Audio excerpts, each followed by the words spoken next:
Hi folks, Rick Wedell here. I'm the Chief Investment Officer at RFG Advisory. Thought we would come to you today with a brief election update.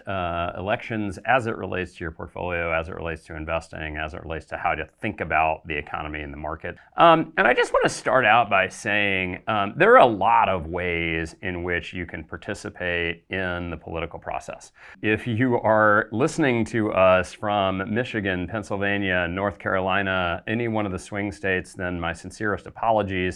I know that it has been probably worse than the cicadas in terms of all of the calls and text messages and everything else like that you are getting on a daily basis, to try and persuade your view or get you to donate money or get you to vote a certain way or poll, depending on how you want to vote. So my sincerest apologies. And if you are listening to us from not one of those states, please say a short prayer of thanksgiving to whatever deity you choose to believe in, to be thankful for the fact that you do not live in one of those swing states, because believe me, it is painful there. If you are convicted about the political process, there are several things you can do. You can vote, and I would highly, highly encourage everybody to make their way out to the polls. You can volunteer for campaigns, and you too can be one of the people that is making the lives of the people in the swing states miserable. So you can text them and call them and do all of those other types of fun things.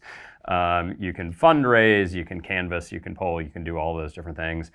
In future election cycles, you can run for office. You can do a whole lot of things to get active and involved around the political party of your choosing. You shouldn't, however, invest it. I have rarely, if never, seen that work out well for someone, where someone would take their political beliefs, express that through a portfolio, and then wind up with a good result on the other side. It seems to never happen, and we're going to show a chart here which kind of brings us to our second point around markets generally go up and to the right. It doesn't really matter which political party is in charge within the White House.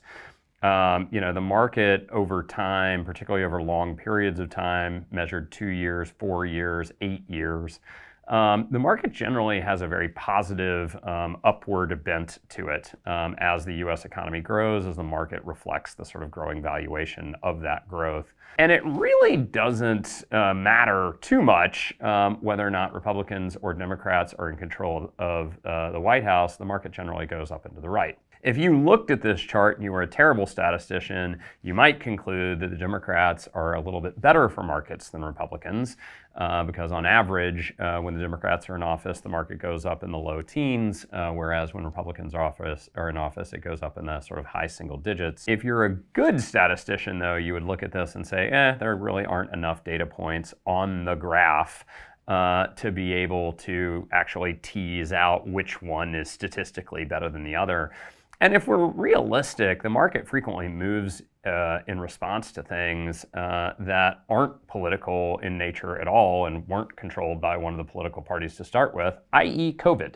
The entire COVID cycle that we have been moving through for the past several years, whether it was the sell-off associated with COVID, the recovery post, inflation, dealing with inflation, etc., that was all not necessarily caused by a particular political party, as a response to a disease. That is not to say that economic policy doesn't matter, which is kind of the third point. I get some feedback on this where people will say like, hey, what do you mean? Obviously it matters who's in office, and it does, right? Whoever comes into office in this administration will have to deal with the expiration of the Trump tax cuts in 2025 and the sort of planning of, okay, well, do you want to just let them expire? How much of them do you want to extend? How do you pay for that? All of those questions. But the reality is that the election will tell us who gets to answer those questions, but it won't tell us what their actual answers are. If you want to look at examples of this, you can see Obamacare in the first Trump administration. Everybody expected that to go away, and then they weren't able to agree to make it go away, and so we still have Obamacare. You can also look at capital gains taxes in the Biden administration, where everybody expected that to be raised, particularly on long-term capital gains, and lo and behold, those cap gains tax rates have still sort of stayed the same. These are both examples of, in an election, you can get yourself convinced that, okay, if so-and-so gets elected, this is going to happen. But reality is that the actual policy that comes out of an administration is usually far from what they actually campaign on. And there's a lot of time between now and the end of 2025 for the administration to sort of determine what it is that they want to do on that truck tax cut side. So all of that said, would just encourage you, get out there, be active, certainly vote. Would love to see those voter participation numbers come up. But please, your portfolios are designed to match your risk tolerance, to accommodate for normal amounts of market volatility.